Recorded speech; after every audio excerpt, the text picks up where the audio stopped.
Hola queridos amigos del programa Tierra de Bendiciones, bienvenidos a esta nueva emisión del programa. Realmente para nosotros una alegría poder compartir con ustedes. Y aquí estamos con Mario Luna. Bendiciones, Mario. Bendiciones, gracias a Dios una vez más. Como decíamos hoy al principio con Juan Carlos, siempre antes de empezar un programa, siempre empezar una actividad, le agradecemos a nuestro Dios el poder estar juntos, el poder compartir, el poder llegar a cada uno de ustedes. Así que oramos por cada uno de ustedes sin conocerlos. Mario, aunque estamos en el mes de febrero, podemos decir que disfrutamos un poco, muchos de nosotros, de este tiempo de verano, de calor. Se apaciguó un poco el calor porque tuvimos unos días especiales. ¿Tuviste algunos días de vacaciones? ¿Cómo lo viviste? ¿Saliste con la familia? Sí, la verdad, tuve vacaciones en la parte laboral, pero aprovechamos a ir a predicar junto con Marisa, con mi esposa, a Salta. No conocíamos Salta, así que fue algo maravilloso. Había un grupo de 80 jóvenes en aquel lugar donde hemos sido invitados para dar unos talleres que tenía que ver, el lema del campamento era 10 veces mejores. La historia de Daniel, cómo Daniel junto con sus amigos decidieron no contaminarse porque amaban a Dios. Y era muy lindo, Juan Carlos, ver, Dios nos ha regalado 5 días maravillosos en aquel lugar. Nuestro corazón quedó plasmado mira, Juan Carlos, ¿sabes? Ver esa cantidad de jóvenes que deciden ser 10 veces mejores, pero no para ellos, sino para servir a Dios. Y bueno, nos enaltece y nos da alientos para seguir adelante. Mario, vos comentaste algo muy importante, creo que tiene que ver con lo que estábamos planeando para el tema del programa de hoy. Los jóvenes, como Daniel, se propusieron no contaminarse con el ambiente que los rodea y con el esplendor y la atracción de las cosas de esta tierra, sino que decidieron ser 10 veces mejores. Ustedes que están, bueno, nosotros también tenemos distintas actividades con los niños, siempre apelamos a que los padres son los que pueden hacer algo por sus hijos. Los hijos no pueden acercarse a lo mejor a un lugar, pero los padres sí lo pueden llevar. Pueden invertir dinero para que los chicos sean instruidos y el día de mañana puedan tomar decisiones correctas. ¿Qué tenés para contarnos acerca de esto, Mario? No, es una preocupación y ocupación, ¿no? Preocupación porque aquellos que somos papás, aquellos que tenemos contacto con niños, como vos decís, Juan Carlos, hay iglesias que trabajamos en comedores, en hogares, en merenderos, y tenemos el contacto con los chicos. Antes la preocupación era quizás alimenticia, y también espiritual, pero era alimenticia más que nada. Pero hoy en día vemos un desconcierto en muchos de los chicos. Quizás cuando son tan chiquitos no, pero cuando ellos van más o menos, qué sé yo, después de los 9 años, y ven la discontinuidad en la educación, pero no por un problema de educación, sino por todo el tema de la pandemia. Fueron 2 años muy difíciles y ahora que estamos próximos para empezar este nuevo año lectivo, tenemos también todos los recaudos y como vos decís, Juan Carlos, conocemos un montón de gente conocida que si bien son más leves los síntomas, pero los tiene y se tienen que aislar, esa discontinuidad genera en el niño, nos genera a nosotros los adultos, se imaginan los niños, de ciclos no cerrados. Entonces hablábamos con los jóvenes y había una preocupación que quizás a veces uno no lo expresa porque como el joven tiene un montón de actividades o los chicos tienen un montón de actividades, no se dan cuenta, pero se dan cuenta que hay algo que no encaja, que hay ciclos que no se cierran bien y creo que es una ocupación de la iglesia de trabajar con la niñez, ¿no? Nosotros junto con mi esposa, bueno, hace muchos años que trabajamos, porque nació la iglesia de un trabajo de Hora Feliz de niños, trabajamos buscando ver qué herramientas utilizar, las estrategias que Dios nos da para poder alentar a estos niños y acompañar a los padres también, porque los padres sin querer le transmitimos nuestras desazones, nuestras preocupaciones y aún nuestras enfermedades, porque si yo psicológicamente o mentalmente no me siento bien, me siento desganado, se lo voy a transmitir a mis hijos. Entonces, una de las cosas que nosotros podemos aconsejar es, en primer lugar, acércate a Dios, porque Dios tiene el control de toda situación.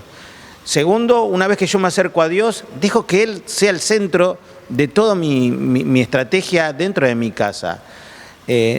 asistan, si uno está bien, asista a las congregaciones, asista a la iglesia.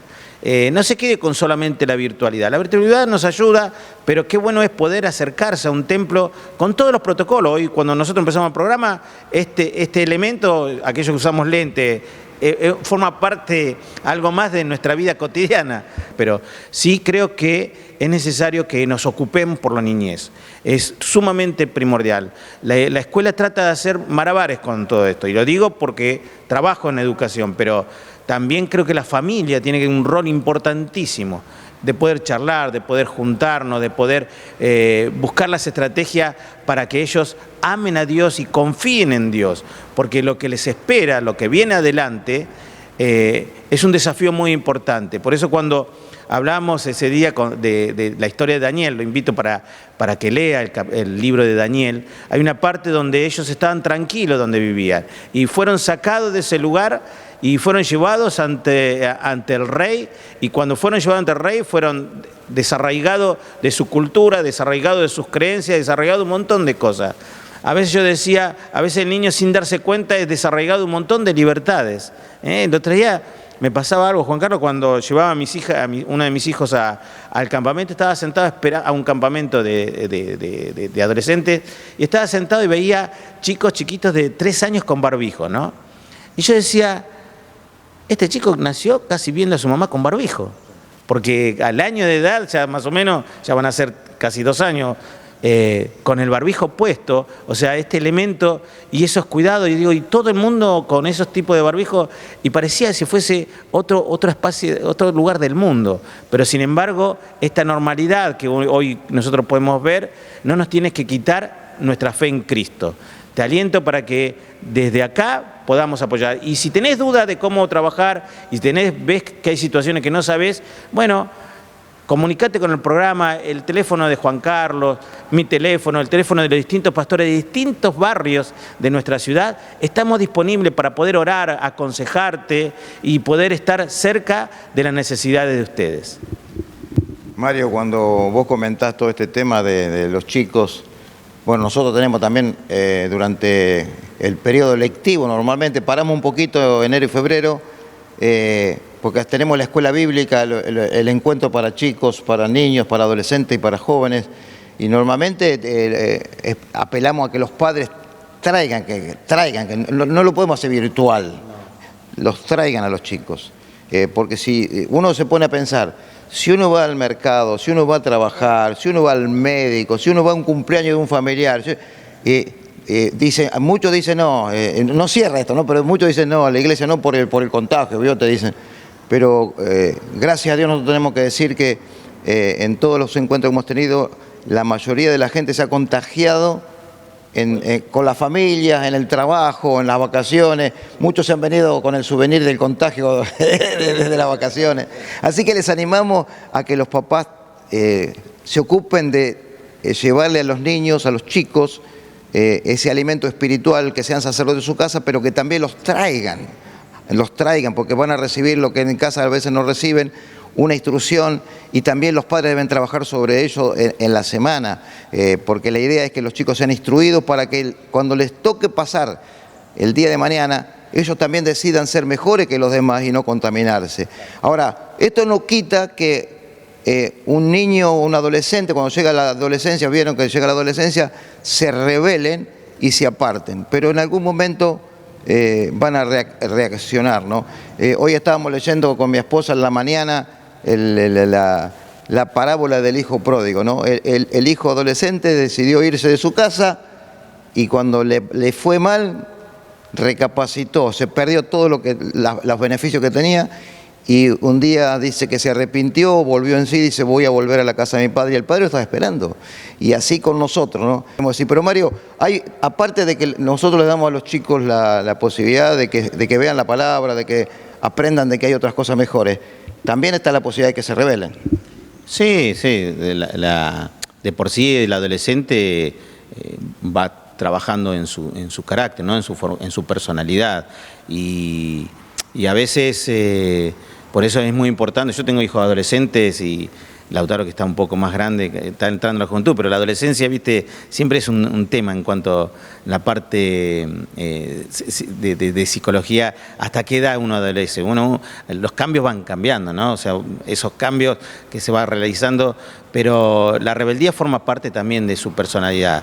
Yo digo siempre, en esa rebeldía, mientras esté tomado de la mano de Dios, bueno, esa rebeldía Dios la va a ir acomodando. Pero vos, Juan Carlos, yo fuimos adolescentes y tuvimos nuestras idas y vueltas, pero siempre uno el parámetro lo ve en la casa. Yo siempre digo, a veces cuando charlamos con jóvenes, o con padres, en realidad padres de jóvenes, es ¿qué ejemplo le estás dando a tu hijo? Si yo veo a mi papá que respeta a mi mamá, veo a un padre de familia que sale a trabajar, que a pesar de las dificultades, las cosas no están yendo bien, bueno, juntémonos, oremos, busquemos la forma de solucionar, y no baja los brazos, y bueno, uno tiene herramientas y dice, bueno, yo tengo un ejemplo. Hoy en día no hay modelos. El adolescente trata de mirar un modelo y yo a veces veo los modelos que tienen el celular o a quién sigue quién o las distintas plataformas de redes y uno dice, no, estos modelos yo no quiero para mis hijos. Y los chicos tratan de buscar, porque a veces no tienen su propio modelo en su casa. Entonces, mi consejo es, en esa rebeldía, bueno, papá, no bajes los brazos, escuchalo, tener el tiempo. A veces caemos en la trampa de que de esa trampa de tener cada vez más y perdemos lo que tenemos en nuestra casa, que son nuestros hijos, nuestras relaciones interpersonales. Entonces, de nada sirve yo trabajar 16 horas y cuando llego a mi casa estoy cansado y quiero dormir o estoy nervioso y no quiero escuchar a mi hijo cómo le fue en la facultad o en la escuela o qué dudas tiene. Y a veces los chicos están transitando situaciones y no nos cuentan porque piensan que nosotros no lo escuchamos. Hoy en día entiendo también que las familias son disfuncionales, o sea, cambió el papá, mamá. Cambió en el sentido de que hay muchos problemas matrimoniales y en esas transiciones también entran ellos. Y ellos no están ajenos a todo eso. Entonces tengo que trabajar en esa disfuncionalidad para que mi relación matrimonial o mi relación familiar sea lo que Dios agrada. Lo que nosotros vivimos como pastores, como padres de familia, como esposos, es trabajar en que el centro sea Dios. Cuando uno tiene el centro Dios, y nuestras diferencias matrimoniales pasan a un segundo plano.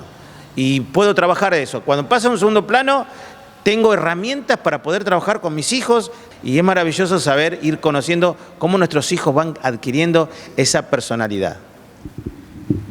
Mario, nosotros nos gustaría después de esta charla, antes del mensaje Mario, de pasar un testimonio de uno que fue instruido desde chiquitito en la escuela bíblica, que en la iglesia, que participó desde niño en todas las reuniones, pero a los 15 años decidió irse de su casa, que es Pablo Olivares.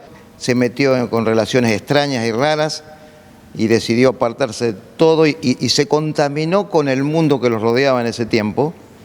Así que le tocó vivir una situación muy fuerte con un cartel de secuestradores de México y lo secuestraron y bueno, quieren escuchar lo que le pasó a Pablo. Vamos a ver el testimonio de este varón, de este muchacho. Ahora prepara canciones para los jóvenes y adolescentes de las iglesias porque le tocó vivir, pero tenía un depósito que sus padres habían sembrado. Ese depósito espiritual que le sembraron cuando era niño, en el momento más difícil de su vida pudo salir a la luz. Así que antes de Mario vamos a ver el testimonio de Pablo Olivares. Cuando tenía una pistola en la cabeza. Lo vamos a recibir con un gran aplauso. Aquí está don Pablo Olivares.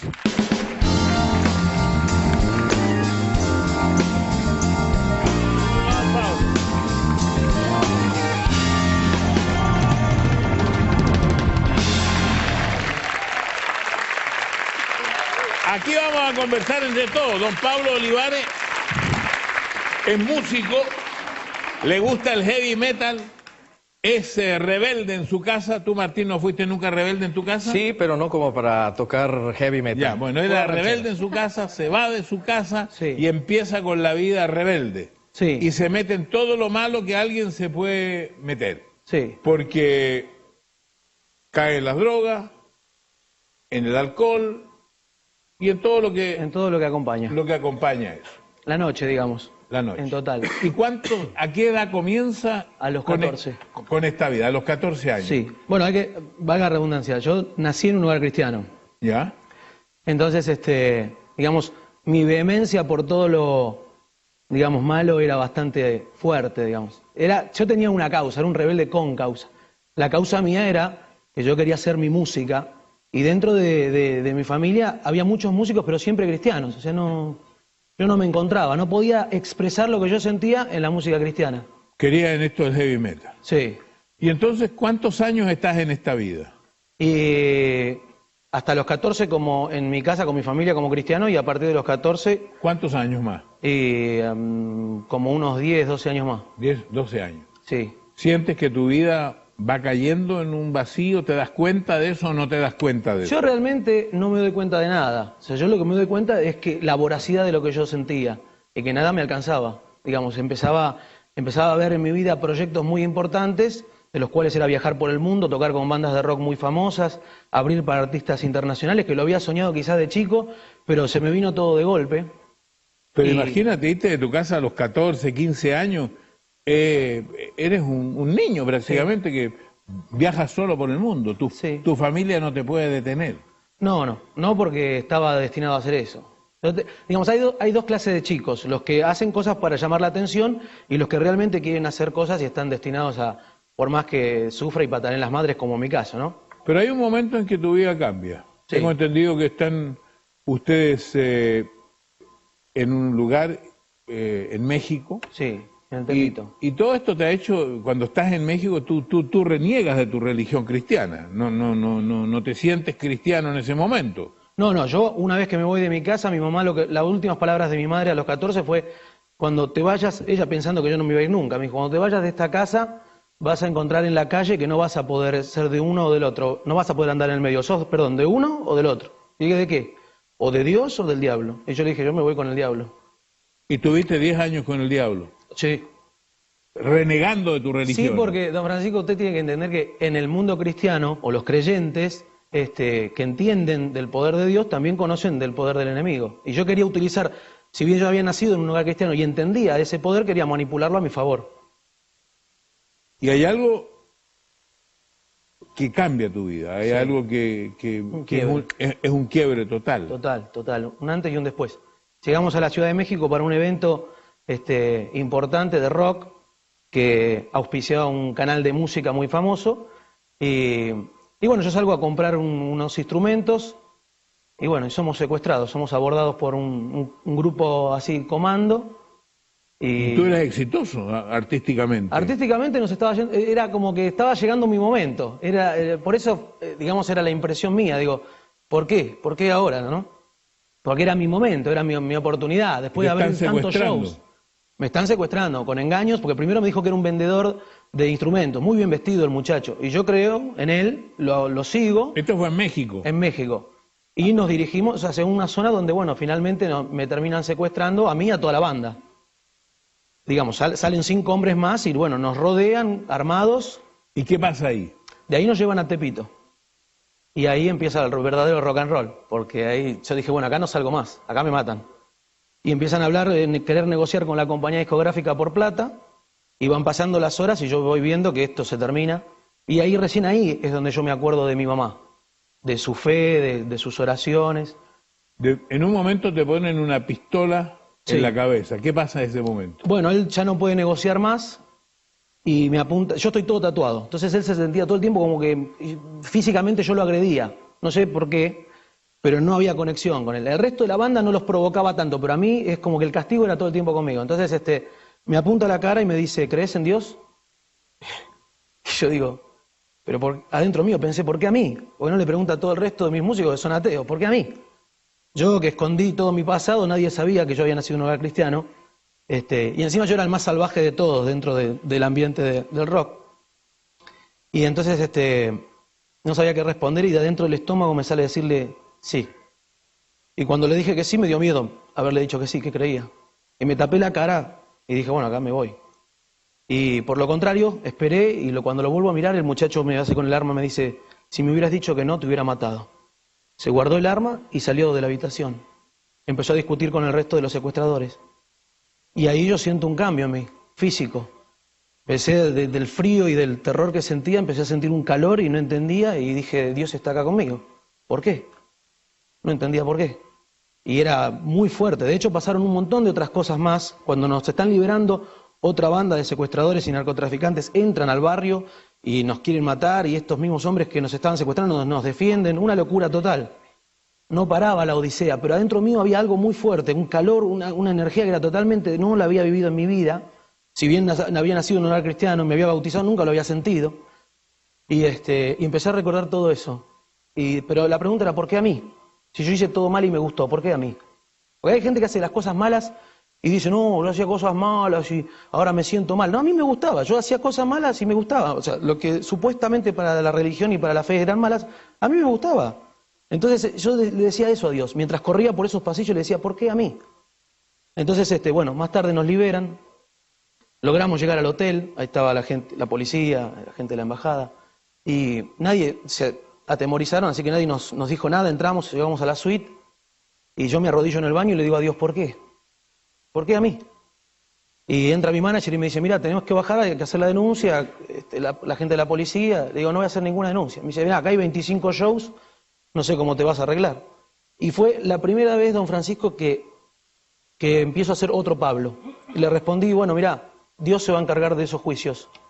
Ellos empezaron a reír de mí, bueno, ahí nos separamos como banda. ¿Volviste a tu casa de Argentina? Me tomo un avión y cuando llego están los periodistas en Argentina, pero bueno, yo les pido por favor que no me interesa hacer una nota de ese estilo. Empiezo a caminar por el aeropuerto de Ezeiza, que es enorme, lleno de gente, una multitud de gente, y en esto veo, en la puerta la veo a mi mamá. Y cuando la veo a mi mamá, yo dije, ¿qué hace esta mujer acá? Me la dejé. Los últimos gritos de mi mamá en mi casa fueron,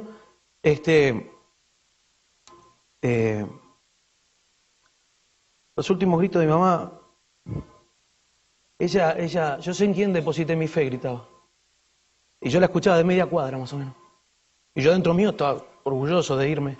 Así que la encuentro a mi mamá ahí y me quedaba esa impresión todavía, o sea, estaba mi mamá, pero me quedaba esa impresión de esa mamá controladora, de esa mamá de estar educándonos constantemente, orando por nosotros. Se dedicó a nosotros, a mí y a mi hermana. Entonces, cuando la veo, no me salió a decirle, te quiero, mamá, ¿qué haces? ¿Cómo andás? No. Me salió a decirle, ¿por qué a mí? Lo que me venía preguntando hacía horas atrás del secuestro. Y ella me abraza y me dice, porque yo oré por vos por más de 15 años y Dios hoy a la noche respondió mi oración. Y ahí la abracé. ¿Y eso fue hace cuántos años atrás? 9. 9 años. ¿Tu vida cambió? ¿Te casaste? Sí. ¿Tienes hijos? Tengo hijos. ¿Te has dedicado a la música cristiana? Sí. La verdad que Dios me regaló una vida de nuevo y yo me aferré a esa oportunidad. Si bien mi pasado me perseguía al principio, porque no es fácil. Cuando hablo con los chicos o con los jóvenes les digo, no es fácil, yo no les quiero vender que de la noche a la mañana conoces a Dios y te cambia la vida. Pero cuando conoces a Dios se abre una puerta. Y cuando vos empezás a caminar hacia esa luz, son esos pasos tuyos que vos vas dando, Él te va acompañando y ahí empieza a cambiar.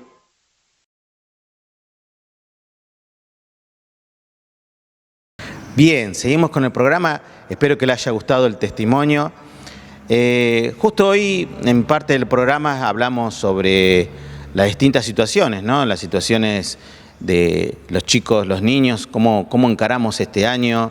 Ya empieza el ciclo lectivo del 2022 y uno como papá está ansioso ver cómo será. Nosotros que somos docentes y que trabajamos en la educación, en mi caso en el consejo escolar, estamos buscando todos los protocolos y todas las medidas para que cada institución pública pueda tener su lugar, su espacio, sus elementos de higiene, su infraestructura correcta, que no es tan sencillo porque son muchos establecimientos, pero amén de todo eso, justo yo lo quería compartir. Hay una parte en la Biblia, en Mateo capítulo 22, 37, que habla sobre el servicio que Dios espera de nosotros, los hijos de Dios. Y dice, ¿cuál es el mandamiento más importante declarado por el Señor mismo? Jesús les dijo, amarás al Señor tu Dios con todo tu corazón y con toda tu alma y con toda tu mente. Este es el primero y grande mandamiento. Y el segundo es semejante, amarás a tu prójimo como a ti mismo. De estos dos mandamientos depende toda la ley y los profetas.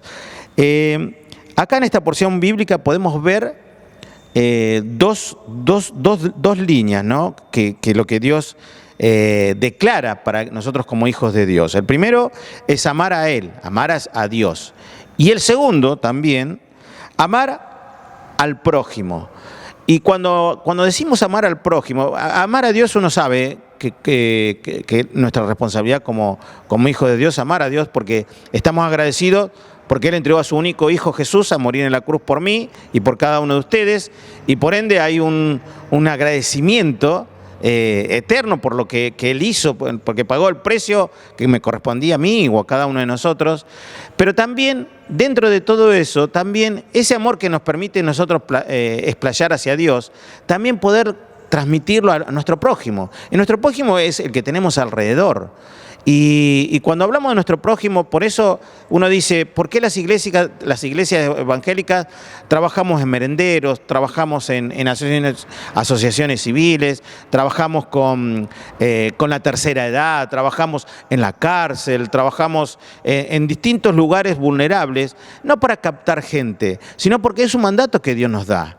Y nosotros amamos lo que hacemos. Por eso cuando nosotros vemos que vamos a distintos lugares y esos lugares la gente necesita un cambio, porque además de brindarle lo que Dios nos permite, por ejemplo, un plato de comida, también le brindamos amor, le brindamos atención, le brindamos la oportunidad que conozcan al Cristo de poder, al Cristo que puede cambiar la vida, al Cristo que puede transformar familias enteras. Hoy vivimos en una sociedad muy vulnerable por un montón de situaciones.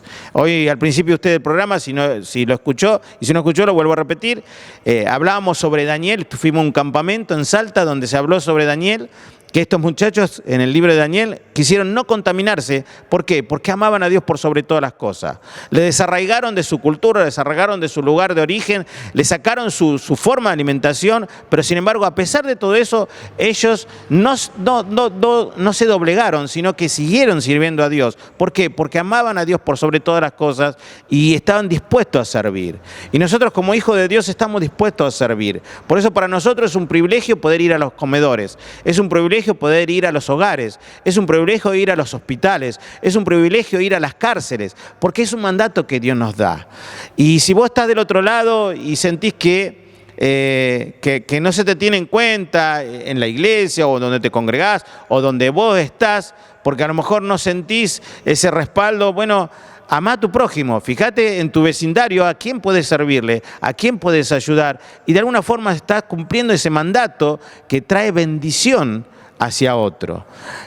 Hoy con Juan Carlos, justo cuando charlábamos, decíamos, hoy empieza la parte lectiva, ¿no? La parte lectiva secular, ¿no? En las escuelas, pero también las iglesias nos preparamos también para las escuelas bíblicas, nos preparamos para utilizar las horas felices. ¿Pero por qué lo hacemos? Porque sabemos la importancia que es. Hoy al principio hablaba sobre la depresión que estamos viendo en los adolescentes, en los niños. Antes eran los jóvenes quizá o adolescentes que uno se sentían deprimidos por qué sé yo, por un montón de situaciones, por lo que viven, por sus cambios hormonales, etcétera. Pero vemos en los niños, porque estamos viviendo en una etapa muy complicada. Entonces, la familia se tiene que ocupar con eso, ¿no? No podemos permitir que cada vez haya más niños con esa soledad espiritual. Por eso nosotros los alentamos para que se acerque a una iglesia, se acerque a un lugar donde se predique la palabra de Dios. En cada barrio hay cada lugar. Aquellas familias que pueden tener la oportunidad y que conozcan la Biblia, trabajar dentro de sus hogares, compartiéndole, que los chicos y adolescentes vean, tanto en el padre como en la madre, que hay personas que, a pesar de las circunstancias, tienen la fortaleza en Dios para seguir adelante. Familia, nosotros desde acá, cada vez que hacemos el programa, decimos, Señor, que pase esta pantalla y pueda llegar al corazón que hoy está escuchando. ¿Por qué? Porque te amamos, amamos al prójimo, estamos dispuestos a servir al prójimo.